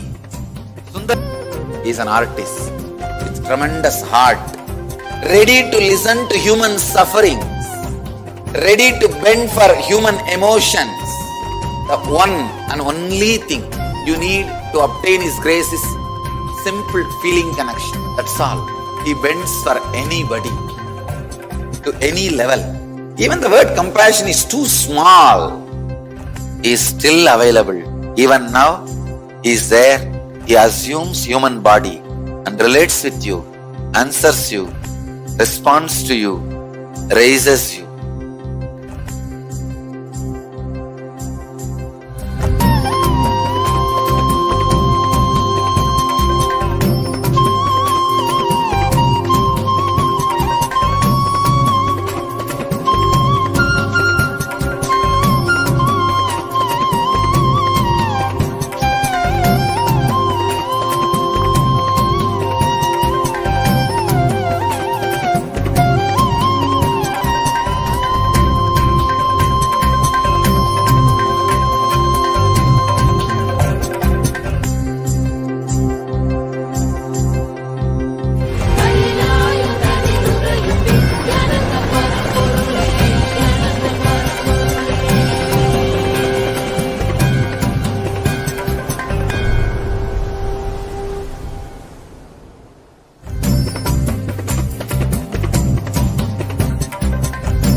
I was lost.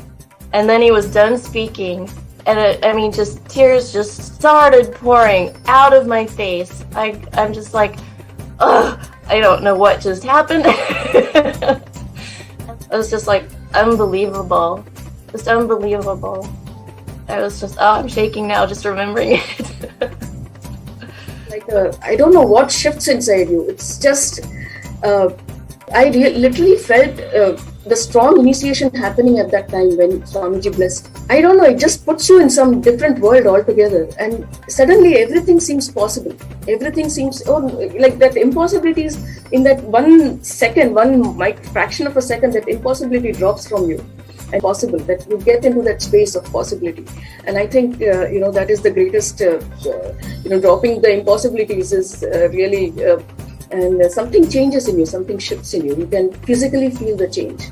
And the energy that is generated, it really, it's phenomenal.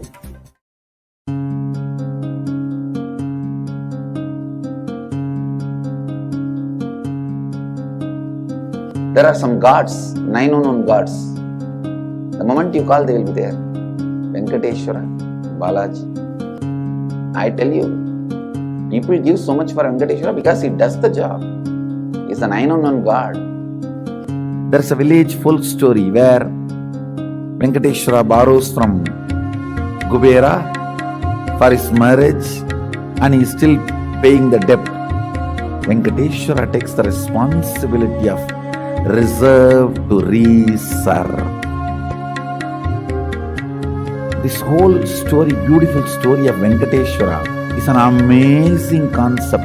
He is making Yaksha into Lakshmi. He is making the reserve to reserve. It's an amazing truth.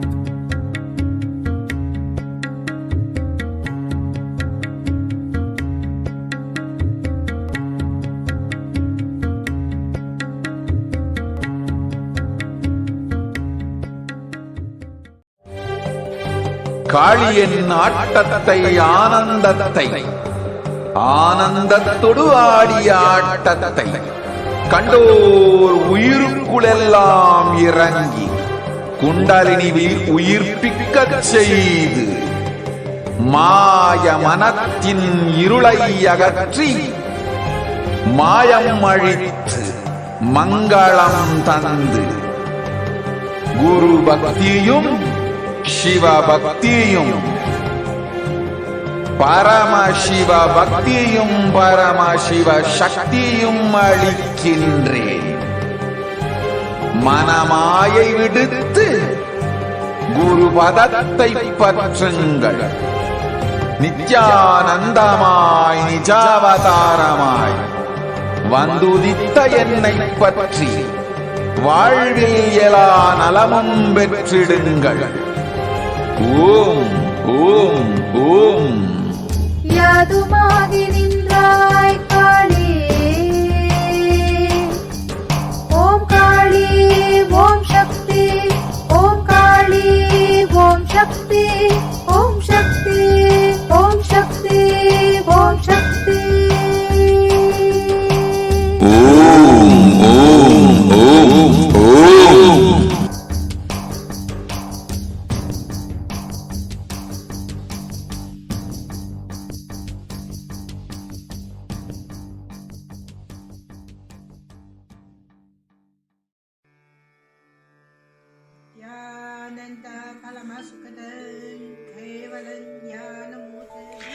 Here is the Australia Kailasa.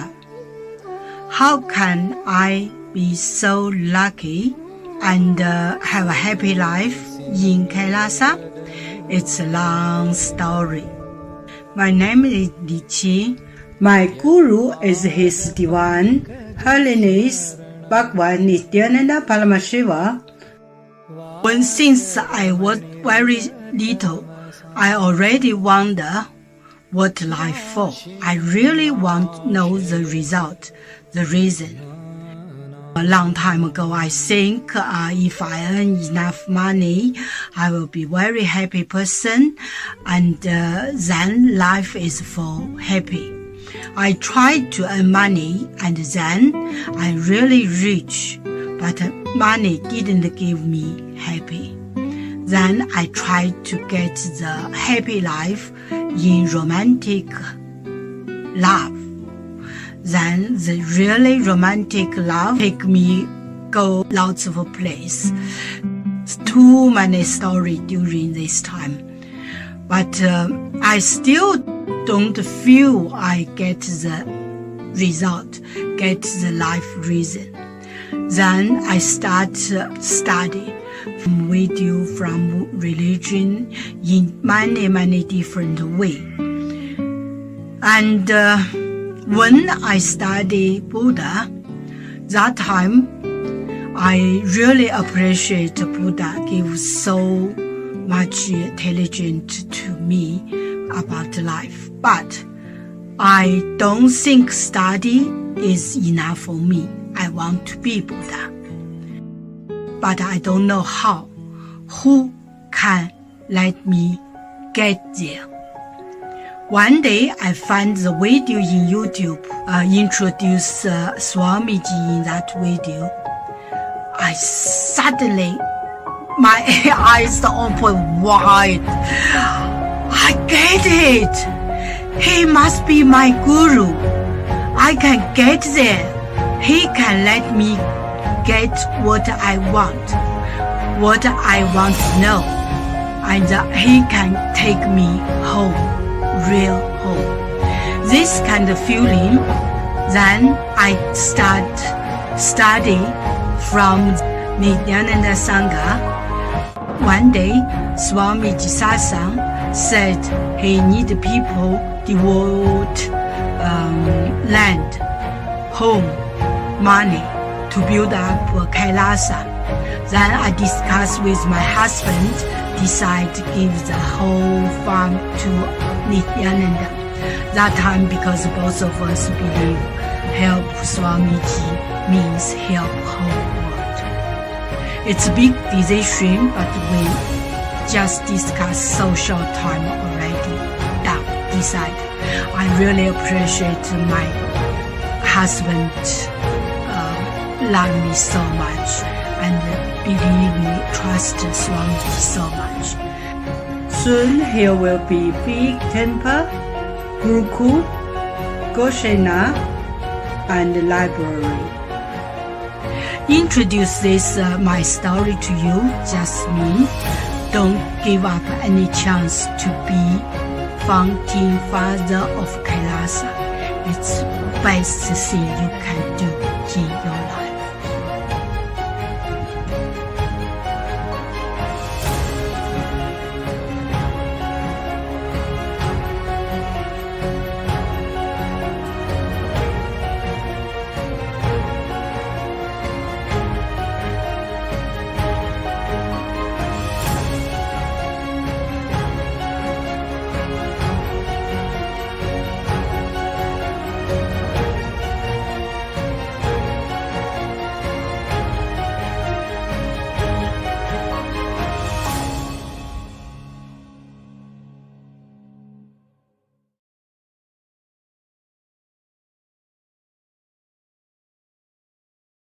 Just be alive for next 3 years. Don't die within next 3 years.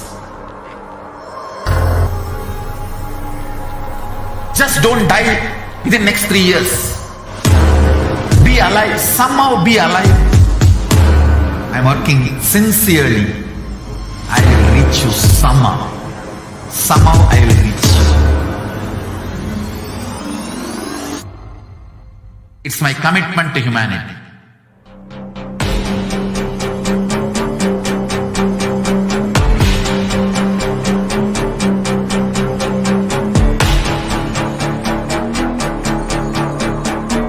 Just don't die within next 3 years.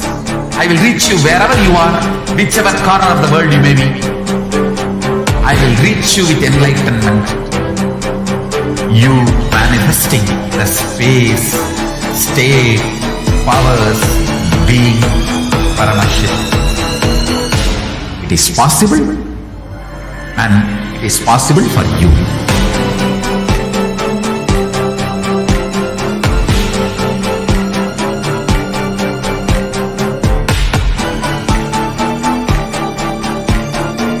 Paramashivoham will reach you with enlightenment science. I know he is going to do the job. Just be alive for next 3 years. Nothing else.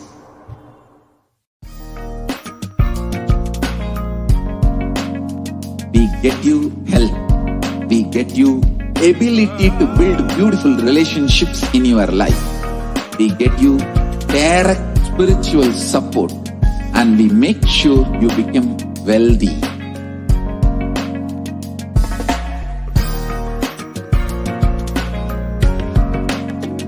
We won't stop giving you just good life. We will literally not stop till you live enlightened life. Manifesting the state of Paramashiva, space of Paramashiva, powers of Paramashiva, being of Paramashiva.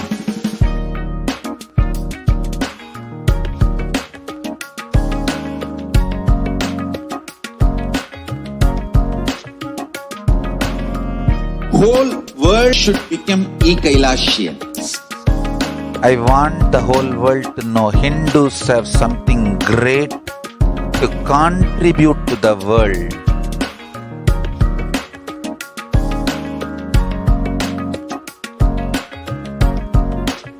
We have something great to contribute to the world. Let us do that.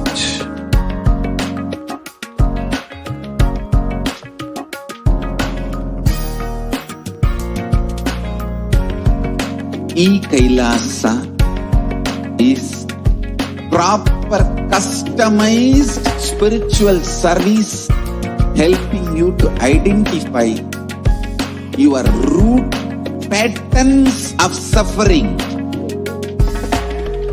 We have perfected the science of helping every individual from every cultural, religious, nationality background.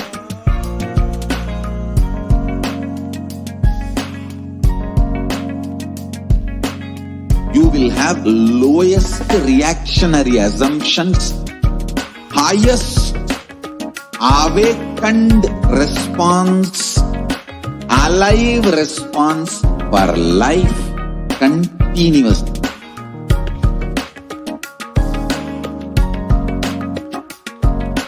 E-Kailasa is enlightenment ecosystem, literally enlightenment itself in your own home, wherever you are. Proper customized spiritual service helping you to complete with your life negativity. Withdrawal from life, self-hatred, self-denial, self-doubt, so much of tiredness, laziness. We can support you aligning your diet, your attitude, your aptitude, your understanding about life. We can help you with everything.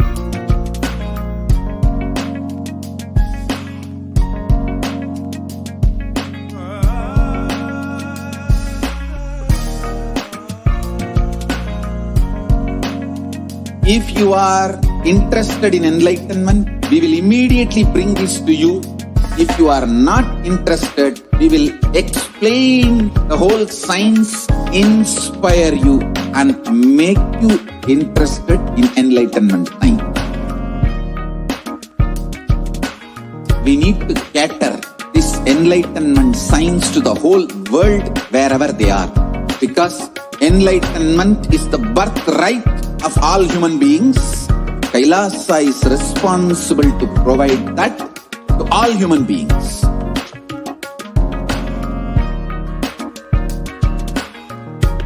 Kailasa is the totality of the knowledge I received from my gurus and practice manifested in my life, perfected by teaching millions of people from all cultures, time zones, backgrounds, genders, nationality, race, from every creed.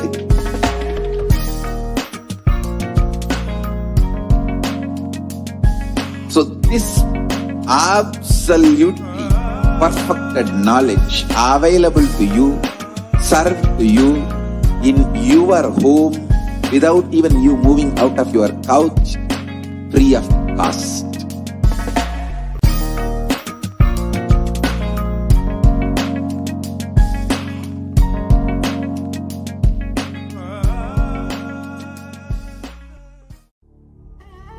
What I mean by the word E-Kailasa, listen. Enlightenment ecosystem, literally enlightenment itself in your own home, wherever you are. If you cannot come to Kailasa, it's okay. Kailasa can come to you. Kailasa coming to you is E-Kailasa.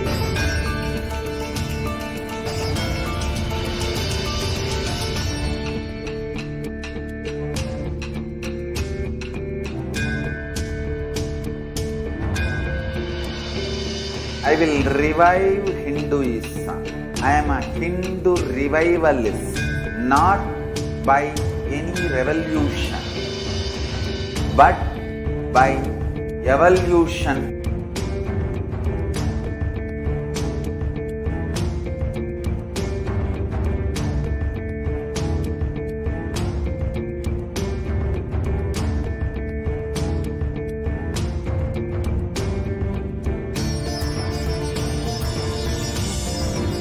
and setting model communities.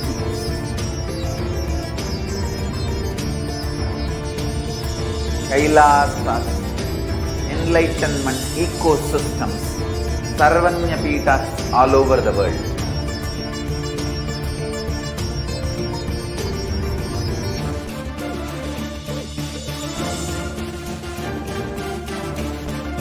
All powerful cognition, knowledge, only when you live, power manifestation and possibilities manifestation happens.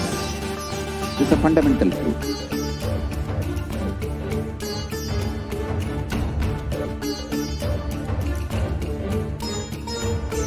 Hinduism cannot live exclusively as one sampradaya. No. All sampradayas of Hinduism is an ecosystem.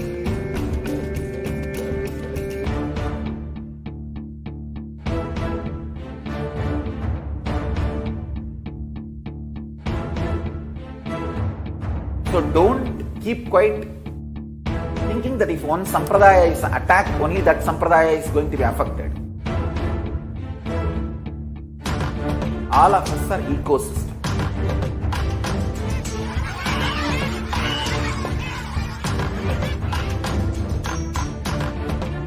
I invite all of you to get involved and enjoy Hinduism by the principle of Dharmo Rakshati Rakshitaha. When you protect Dharma, Dharma protects you. We will make the whole planet flourish spiritually. The spiritual prosperity will happen to the whole planet. We all have to coexist together.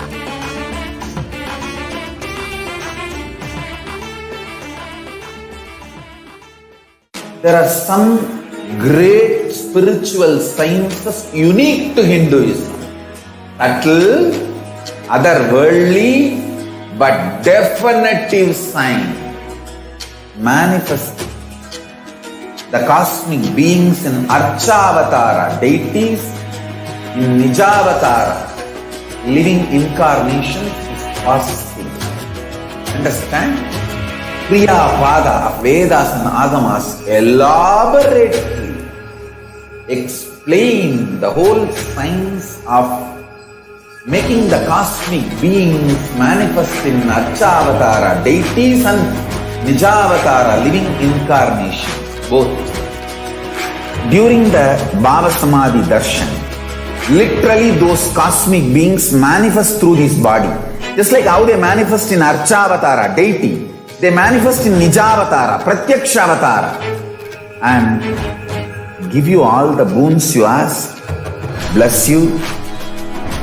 You see, each God is an independent intelligence to lead you to enlightenment. Each bridge for you to achieve the Shivatva, the ultimate Shiva consciousness. Krishna is the bridge for you to achieve the Krishna consciousness. But Shiva consciousness, Krishna consciousness, all consciousness is one and the same. Ultimate consciousness only. So that energy itself completely expresses. Just like Radhika, when I see my own sweetness in the mirror, I become eager to taste it. I find that the only way to relish this sweetness is through the constitution of Sri Radhika. Bhava Samadhi Darshan is a window to the infinite expanse of consciousness, allowing us to glimpse the formless in a way that we can understand. It cleanses the karmas of lifetimes. It awakens our biomemory to the space of Paramashiva, the ultimate consciousness, and creates a deep and lasting transformation in us.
most easiest, most powerful, most inspiring, most exciting way to connect with life as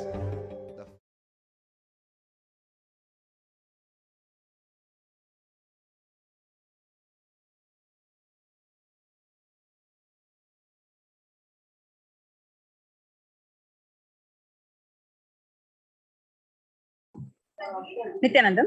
So, welcome viewers to today's Adi Kailash Nithyananda Sarangapeetam's COVID Care Protection Center segment. We are seeing amidst COVID, we need to enhance the international coordination to build the peace. Pandemic and building resilience in fragile states require concerted international action at local, national, and global levels. As the humanitarian and economic toll of COVID-19 pandemic continues to grow, so does the risk that the crisis will fuel new conflicts around the world while stunting prospects for resolving ongoing ones. For the first time since 1945, the entire world is confronted by a common threat, regardless of national, ethnicity, or faith. A new social contract between people, governments, the private sector, civil society, and more can tackle the roots of inequality with fair taxation on income and wealth and universal benefits and opportunities for all. Now let us look into the supreme contributions of Supreme Pontiff of Hinduism. Vedic tradition beautifully describes Yastu Sarvani Bhutani Atmanyanu Pashyati, which means the global peace is nothing but a product of individual peace. Whenever an individual goes through spiritual bliss, he manifests a beautiful, peaceful life for him and everyone around him. If he is powerful enough, he moves the whole city and manifests peace. He is more powerful, he moves the whole village or if not whole, it's the whole country itself. If he is powerful enough like incarnations, he moves the whole world and manifests peace for them. The individual's bliss is a source of global peace in the level of Om, the microscopic and macroscopic. Whatever level it may be, understand, whatever level it may be, it's the global peace, which is the byproduct of individual peace. Now let us see how the global peace can be achieved simply by aligning our inner spaces to be in a space of Shanti.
you.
Commit with Paramashiva.